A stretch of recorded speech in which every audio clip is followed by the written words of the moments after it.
On today's episode, we're going to talk about the non-negotiables. What are 5 habits that high-performing busy professionals stick to in their everyday life? Welcome to the Excelsior Health Podcast. This is the podcast for busy professionals who are looking to lose fat, restore their energy while doing strength training. What we do, guys, on this podcast is I break down simple tactics, real strategies that can produce real results. I'm your host, Coach Cory Fernandez, and I'm happy to bring another episode with you guys today. I got my co-host, Riley Ray. You enjoying it? Yeah. Okay, you want to sit down and do this podcast with me? Yeah. Okay, let's do it. You got to be quiet though, okay? And then you can come and ask questions when we need it. All right, so what we're going to be talking about today, guys, is what are like the 5 health habits that a high-performing busy professional sticks to. This is what makes the difference for them. This is what allows them as a busy professional and a leader maybe of their family to spend more quality time with their kids, to spend more time with their loved ones, to spend more time in the hobbies that they enjoy, right? But you have to do these foundational habits to be able to have the energy to do those other things. So first one that I'm going to say today, guys, is a high-performing busy professional. What we've found is they schedule training like a meeting. So many people in our program that we work with, yes, babe, are you gonna go back? All right, so habit number 1 that a high-performing busy professional uses is they schedule training like a meeting. If it's not on the schedule, most likely it's not gonna happen. So for them, what they do is they're making sure when they're starting their week, that's one of the first priorities in their life is they're scheduling, when is my training gonna be? Of course, they're going to schedule maybe date night, intimate time with their family, work schedule and projects, but they don't leave their training to chance and for it to be some random event that happens. High performers, they don't just randomly work out. They book it. They protect that time because they know if they get those workouts in, the other areas of their life get enhanced and improved because of it. And what I've noticed as a coach is some of our best clients who have the biggest breakthroughs and have the best transformations, they have a pretty structured schedule. Is I could kind of know like, hey, Monday, Tuesday, they're going to be here at 5:30 a.m. Fridays, they like to come at 12 because they work from home and they spend some time. Is you just get into the rhythms of how they typically train and how they live their life. The clients that struggle the most are the ones with an inconsistent schedule. Is it's constantly moving up and down. And the reason why that kind of struggle is training is the catalyst for all the other habits in your life. If you're not consistent with your strength training, most likely you're not going to be consistent with your sleep. Most likely you're not going to be good with your hydration. You're not going to be focused with your meal timing and protein and all the other variables that when you piece them together, make the results. So that's the first one is if you plan on being this busy professional who not only is successful in their career or their business, but they're also healthy and fit, you're going to be that person that schedules their training. How many days? It's up to you. I would say at minimum, there's just so many evidence out there that at least 2 strength workouts a week can have huge impacts. So that's very doable for most people. But what I would say is optimal is 3 to 4 workouts per week. Another thing to remember is it's not that this high-performing busy professional just sets it on the schedule and everything works out perfectly. No, they adjust. Things do happen. This is life. This is the battle of life that we're in. But what they do different is they do their best to plan ahead. If there's going to be a crazy hectic week at work, if there's going to be a vacation plan, is they are prepared for that. So maybe they move around their routine schedule to make those workouts happen. Right? And that might mean coming in the evening when they really don't want to. That might mean doing a weekend workout. But the point is, it gets scheduled and then it gets executed. Where on the other end, someone who, is 40 plus, busy professional, soon as something changes in their schedule, it's like, oh, no, I can't make it.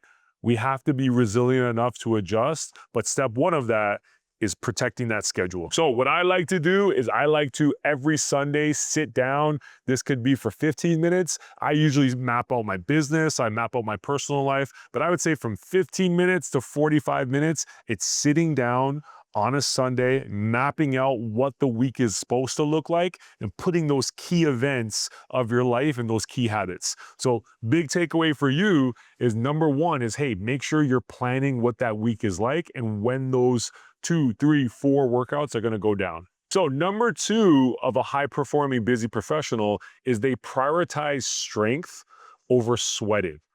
So there's a lot of people, when I'm a coach, I'm a fitness person, people will, hey, you're a personal trainer, man. And we talk. And sometimes people will say, yeah, I work out all the time, man. I work out every day. Or I'll do a consultation and that's what they're saying. But there's a difference between training and working out. I think if you're just randomly working out, of course, that's better than nothing. But if you really want to get the most out of your training and get real results that leak over into other areas of your life, what you want to prioritize is strength. So what's the difference, coach? A workout in which you're just sweating, you're just doing random stuff, right? So because you walk into the gym, you might feel a certain way. You might run on the treadmill for 45 minutes. Cool. Another day you walk in, you might just do some push-ups, then do some calves, then I don't want to do this exercise, but you're just doing random things, right? The point is strength, you're focusing on progressive overload. You're not focusing on how much you could sweat, how much you could jump up and down. Strength training, when done properly, it's going to take a little bit more effort, right? You're going to have a little bit more intention to what you're doing. But the purpose is when you're doing that training session, you're lifting some heavy weights for a certain amount of rep ranges, and then you're followed by rest. Whether it's 1 minute, 2 minutes, 3 minutes, that allows you to progressively get stronger. And these busy professionals that we see with this habit, they're the ones that are usually also tracking their progress. So meaning, whether they're using an app, they're doing it old school writing in a journal, during those rest periods, they're writing down, hey, I just lifted 50 pounds on my Romanian deadlifts, and I did that for 12 reps. The person who's just sweating and working out, man, they're just moving around, they're going up and down. They're not really seeing, are they progressively getting better each week? So hey guys, key thing is they train to get stronger, not tired. And when you train for the benefits of strength, not only are you going to be able to build muscle, you're going to be able to protect your bones, but also you're going to be able to restore energy. If you're constantly just going to sweat over time, man, your nervous system gets fried, you're even more tired, and it's actually counterproductive for the busy professional who's in their 40s and 50s, who's trying to live life with some more energy and some more vibrance. All right, so the third habits that our high-performing busy professionals do is they control their mornings. All right, so the morning can't be a chaos where as soon as we wake up, it's right to our phone, right to our emails, we're running around, we get the pot of coffee and we're just out the door, right? Instead, what a busy professional who's, training and they're doing things, they're gonna take control of that morning. So what does taking control of the morning include? I would say step one is hydration. Right? So instead of going to the coffee right away, first thing that they're going to do is at least drink 20 ounces of water. I would even say if you can double that, that's even better because the likelihood of you hitting your water goals is usually it's based on, are you starting the day drinking water? If you come out the door and you haven't even drinking a glass of water and then you mask it with coffee or energy drinks, it's going to be harder for you to do that throughout the day. All right, so that's step one is they're gonna understand, man, I gotta hydrate, I gotta give myself a mental bath, and I'm gonna make sure I drink some good water. Another thing that they're gonna do to help them control that morning is they're gonna prioritize movement. So a couple forms of movement that a busy professional might do is number one, it might be that strength training session that we just talked about, where that session sets the tone for their day. They recalibrated their mind and their body, and now they can do all the things that they need to. Or for them, maybe their training is at lunchtime. Maybe it's later in the evening, but what they still do is prioritize movement. So that might be the form of a walk. So they might get some sunlight. They might be walking for 20 minutes to 45 minutes to start the day. in areas where it's really cold, like it is here in Toronto in Canada, hey, they might have a walking pad where they're getting up in the morning and they're on that walking pad on a very low intensity. So that's a form of movement. The last one that I would say is that maybe for them, it's not the time that they do their walk. Maybe it's not when they do their training session, but they like to do some mobility, some dynamic stretches that might be 10 minutes of their time that sets them up to feel good and for their training later on. All right. So that's another way that they reclaim their mornings. Lastly, I would say all their high performing busy professionals, what they do in the morning is they work on their personal development. Right? So I would say it in two ways.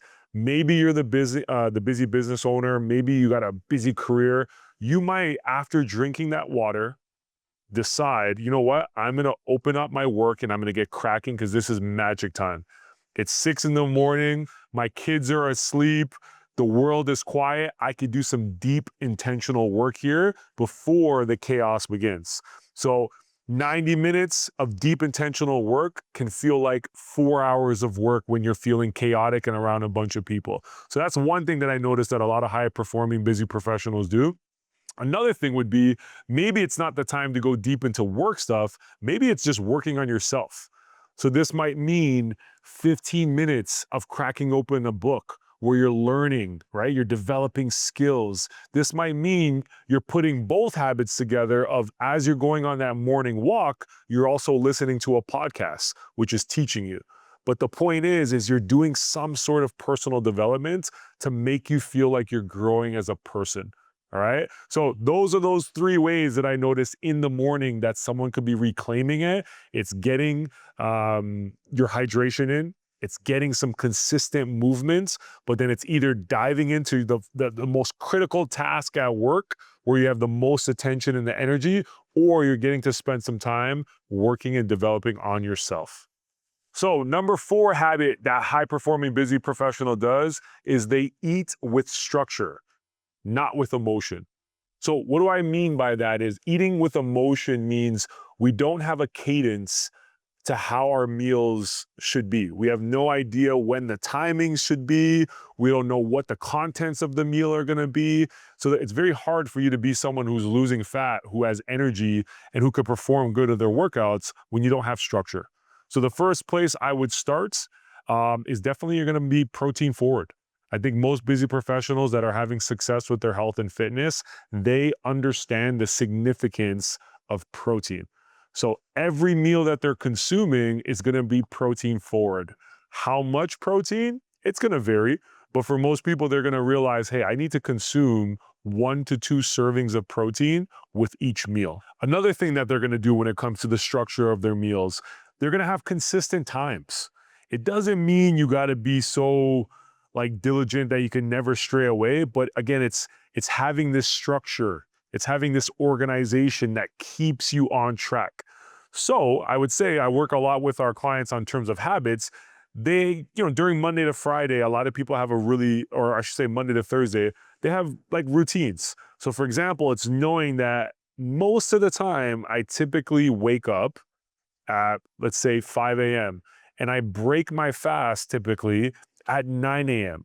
So for that busy professional, they know that around 9 o'clock is typically when they have that first meal. And then for them, maybe later on, it's by 3 o'clock is typically when they have the second meal, and then dinner with the family usually is going to be around, let's say 7 o'clock. So that gives them a cadence to their day where they can plan those meals because they understand those are the timings of when most of the time they're going to eat their food. And lastly, when it comes to these foods and the structure, is they just kind of have plans, right? So for example, it's not every morning are they sitting there thinking about, what am I going to have for breakfast? What am I going to have for lunch? We want to have decision fatigue, right? We don't want to have decision fatigue. We want to be able to know, okay, these are my options. Here we go. So I'll give you an example. Someone might know that, hey, I have steel cut oats in the morning and I have protein with that. It's done. Somebody else, it might be their Greek yogurt with blueberries and they put their protein powder in there. Someone else, it's a 3-egg omelet that has spinach, mushrooms, and they know how to prepare it and it's enjoyable and it's quick. So that's the point. It's not all this thinking, it's more doing, because you already know what are your go-to options. Same thing at lunchtime. You might know that, hey, every lunch, I like to eat out. I like to get out of my work environment and I want to go. So what are your favorite places that you go eat at the restaurant?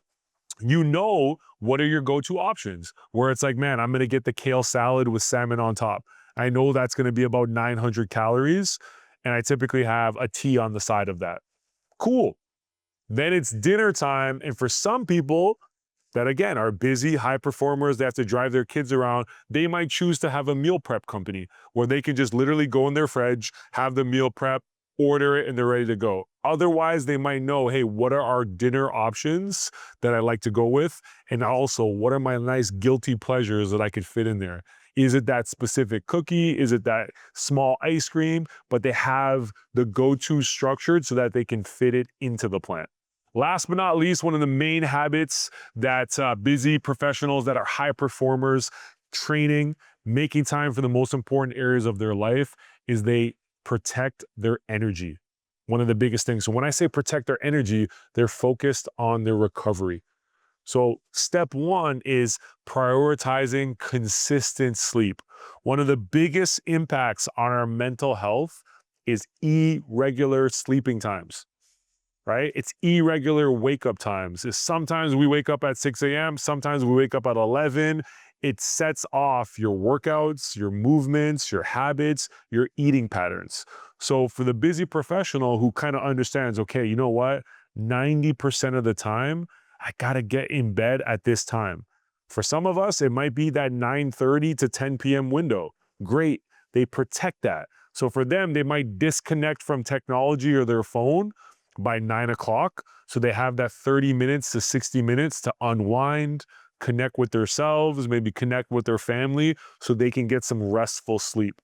The other important part of that is the consistent wake up time, where they know whether they're working out in the morning or things are changing, is most of the time, maybe they're waking up at 6 a.m. when that alarm goes off. That is a very, very important to protecting your energy. Other things that busy professionals will do to restore their energy is they're going to protect their boundaries.